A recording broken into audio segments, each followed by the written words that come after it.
I'm Lisa Pasco, and we are so excited to honor 15 years with our Best Kids in America Scholarship. This scholarship was created to honor a special relationship between a Ritenour teacher, Mr. Crowder, who taught for almost 40 years, and one of our classmates who passed away in our 8th grade year who attended Ritenour Middle. His name was Rodney Berri. He was one of many students that Mr. Crowder was able to mentor and teach, with his impact on Rodney in a positive way. When Mr. Crowder began teaching Rodney at the beginning of our 8th grade year, Rodney was struggling with academics, behavior, and some big changes in his home life that were affecting his ability to flourish at school. Mr. Crowder was able to mentor Rodney and instill a belief in him that he was the best kid in America. At the end of our 8th grade year, Rodney's grades were up, his behavior had improved, and on our 8th grade recognition night, he received the award for Most Improved Student. A few days later, Rodney was walking down Midland with a friend. He stopped to tie his shoe, and a car hit and killed him. Losing Rodney was like losing a child for Mr. Crowder.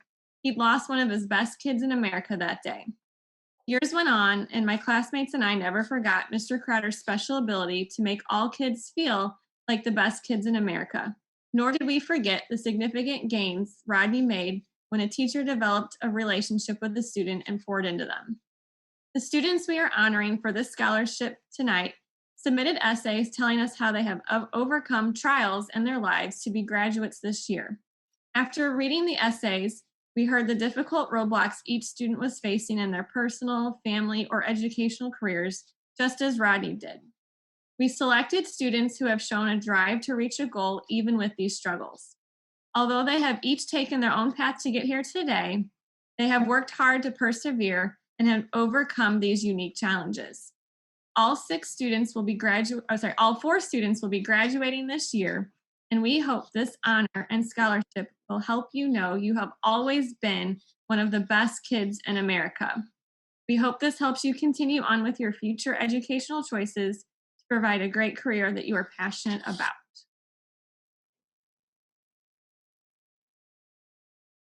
And now Jamie Butler, who also helped with our scholarship this year, is going to say a few words.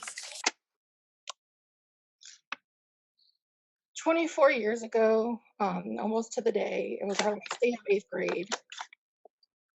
Everyone is excited about becoming a freshman, excited summer, so here we could hang out with all of our friends, we could sleep in, and best of all, no more homework. At least that's what most 8th graders are excited about, right?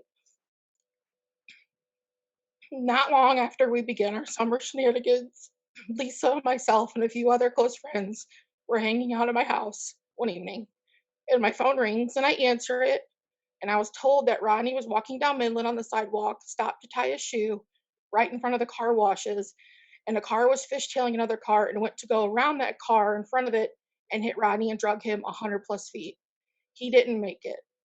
Being 13 to 14 years old and hearing this news was devastating to say the least.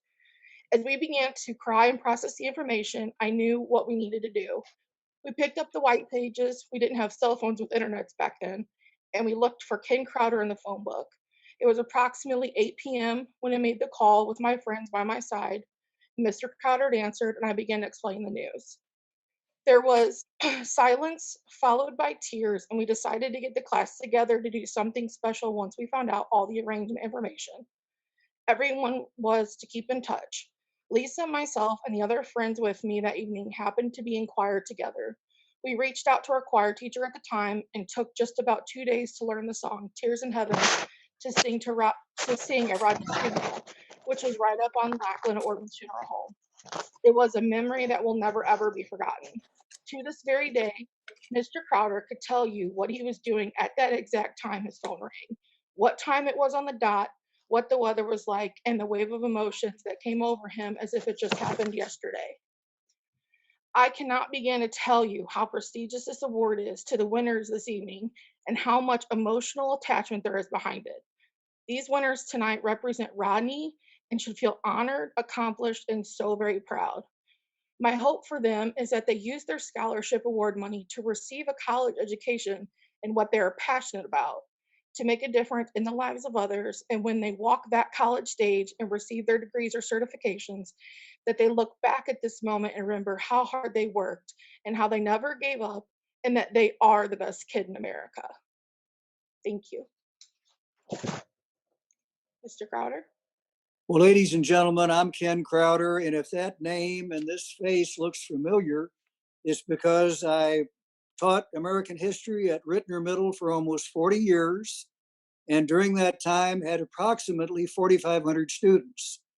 So being here in the superintendent's office in a Ritenour building certainly feels natural to me. And of course, I'm extremely proud this evening of Lisa and Jamie. I remember, yes, that evening like no other evening really in my life. Now, Jamie, you said I would remember what I was doing. I was putting my suitcase in the trunk of a brand new Chevrolet, getting ready for a vacation trip. And I could hear the phone ringing in the house, no cell phones. And I went in and picked it up, and you guys were crying and almost, unrecognizable. I could pick up a word or two, but then it started, to compute, and I heard the tragic news about Rodney. Now let's go back and just a little bit here. In 40 years of teaching, obviously there's students and events that stand out, but it's almost 25 years ago, and in school year 1995-96, indeed, I had a very special student.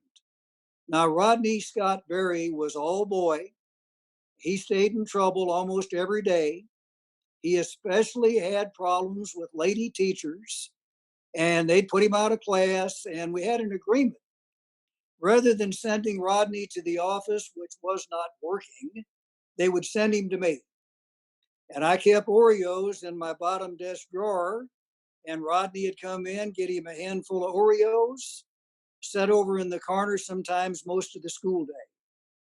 Well, we got closer and closer and became better and better friends as time went on. And I think it is certainly the truth. If I would make the statement, he was like a son that I never had. We became very, very close. Well, Rodney began to turn it around. And rather than being a habitual office case, by the end of the year, Rodney was voted the most improved student in the 8th grade by his team of teachers. Well, that's quite a transition. Where did y'all want to? There's Rodney. Put him up there, Doug. There's my boy. Just keep him right there. Let me look at those blue eyes while I'm talking.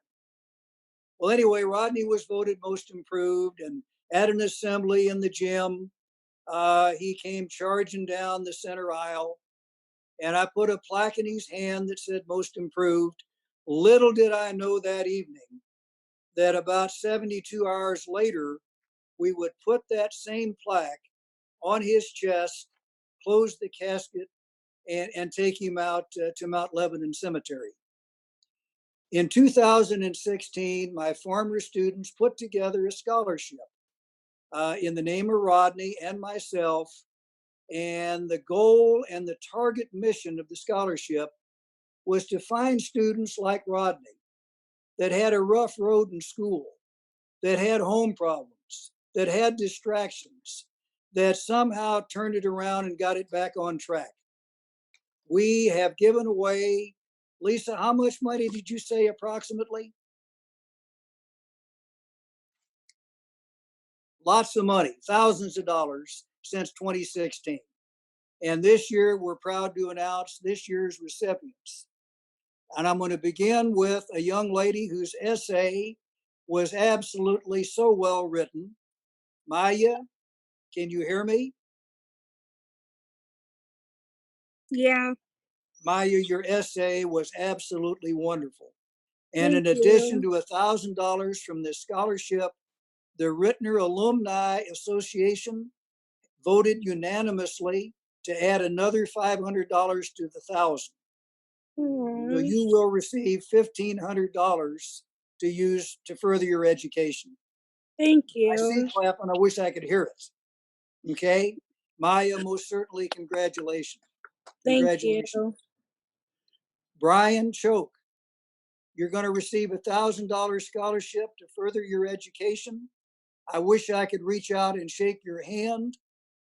Do you remember, were you in the audience the day I came to the high school and spoke? Were you there that day? Can you hear me? Yes, I can. I was Well, there. your essay was spot on, and you did an excellent job with it. I believe I remember you sitting in the audience that morning. So you're going to receive a $1,000 scholarship, and that'll be on account for you at the Ritenour Central office. Clap again, folks. Thank you. Our third recipient, a $1,000 scholarship, Jonathon Dalton. And Jonathon, again, your essay, I read that several times, and you most certainly have turned it around. It wasn't an easy thing to do either. And if Rodney was here, he'd probably think of something to tease you about, and then he would say to you, job well done. Okay? Our fourth recipient, $1,000, Magdalena Ramirez. Where is Magdalena? Right here. Well, you're going to get a $1,000 scholarship. It'll be on account at the Ritenour Central office. Again, your essay was one of the finest I've ever read since we've done this, and all of us are extremely proud of you. Thank you. Now, I don't know if you can hear clapping or not, but I'm going to join in the clap. Thank you. So those are our recipients this year, and you know, you really are amazing how you've turned it around.